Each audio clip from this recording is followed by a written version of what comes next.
couple of weeks. Talked a lot about Sean. How was Blake with everything that he's kind of had to do? Pretty well. I think him and Vayu both have handled things pretty well. They both have gotten a bunch of reps. Vayu's reps have dramatically gone up, obviously, with Sean's situation, because at that stage, Vayu is the number 3. I think they both handled it pretty well. Obviously, you're trying to compare and contrast, but it's two different scenarios a little bit. But I think they've handled it pretty well. This whole journey here, how often does he get out to practice? What does that say about him as a reader that he's looking out to practice? Yeah, he comes out a lot. I'd like for him to be here every single day. Obviously academically he's got a lot on his plate. It's really important to me that he graduates from Penn State, so really working hard at that, and I know he is as well. I'd like all these medical guys, Jordan Minor, Journey, all these guys, I want them around the program as much as possible. I think it's important for them. I think it's important for us. We've had kind of an unusual number of them, with pretty serious cases since I've been here, probably more so than I've been here. James, considering Tyler Warren's history at quarterback, your usage of him as a wildcat, Sean didn't seem like a capable runner at the goal line last week in terms of utilizing him that way. Is Warren a guy that continue to monitor, maybe being that short yardage guy? You used him at the 4th down and overtime. Yeah, definitely. Obviously, that's what the package is for. There's strengths and minuses that come with that. Obviously, when it's your quarterback doing it, they have to defend kind of more of a wide open offense. But there's a place, obviously, for Tyler doing that, and we'll continue to do that. James, when you look at kind of your running, is Audrey the only one that's asking questions? It's my show today, right? My time. This is their third. When you kind of look at your running game, the short yardage stuff, is there anything that stands out? I know you said yesterday you had to be more physical, get more of a push, but it seems like this has been an issue kind of more than just this year. Yeah, I think the first thing, to your point, it's fundamentals and technique. It's also size and mass and strength. And it's also, making sure our runners are running with the right type of mentality down there. I think it's all of it. I don't think there's any question about that. So it's something we're going to continue to emphasize and continue to work on. But it starts with that. We got to get more push, and we got to be more physical at the point of attack. That's with our offensive line and tight ends. You talked about being physical at the point of attack a couple of weeks ago too. How do you go about addressing that in the middle of the season? Yeah, I think we've gotten a little bit better. There's been signs of it. It's hard to do it in the season, especially in practice when you want to stay off the ground and things like that and keep people healthy, especially with where we are from a health perspective. But I think more than anything, it's pad level, it's footwork, it's fundamentals that we were working today in practice. Having some of the good on good work that I think some of you guys were down there, the O-line, D-line, what we call pod work, working together. That's been important for us as well.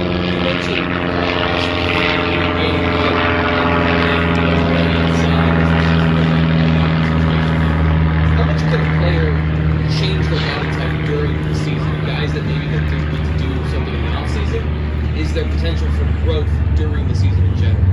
Yeah, I think there is potential for growth, but I would also say that Amin, for example, has kind of always been a tweener. He's always been the big D end. We've had a lot of conversations. There's been times where he's been at D tackle. There's been times that he's been at defensive end.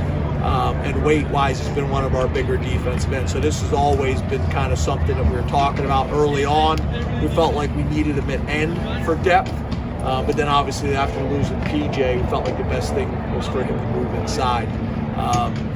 But there are some challenges that come with that. Hey, James, is there an impact physically, mentally, injury-wise, coming out of the gate with 2 or 3 really hard games, a whiteout kind of front-ending the schedule? Because that's not usually the case. Yeah, I think there's a lot of things that factor into it, from a scheduling philosophy, whether it's the Big Ten scheduling philosophy, whether it's our scheduling philosophy. Our beginning of the season was very challenging, was very physical, was against very physical style teams, and with that, comes wear and tear, and an importance of development from a depth perspective. One of the other things that we've been able to do in years past is play a lot of guys early on, develop them for depth later in the season, and you really didn't get to do either early on this season. So that's the nature of it. We knew it was coming. We need to be prepared for it throughout summer, throughout the off season and things like that. Once we decided to go with that type of schedule.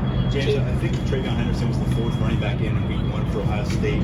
What have you all seen from his body of work as a freshman that makes him such a standout right away? Yeah, I think he's changed them.